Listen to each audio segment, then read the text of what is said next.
Barco and Sennheiser have joined forces. Seamless wireless conferencing meets best-in-class audio. So, let's open them up. In the ClickShare conference box, you'll find your base unit, 2 buttons, a wall mount, and a power adapter. The Sennheiser TeamConnect Bar M box contains the Sennheiser video bar, a remote control, a mounting bracket, a power adapter, and a USB cable.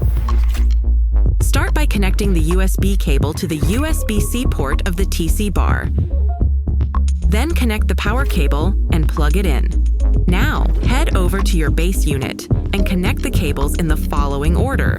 First, connect the ClickShare base unit to the network via cable. Then use an HDMI cable to link it to your meeting room screen. Now, take the other end of the USB cable that's connected to the TC bar and plug it into your base unit's USB-A port. Then, it's just a matter of plugging in the power cable and the base unit will power up automatically. All you have to do is pair the buttons and follow the on-screen instructions.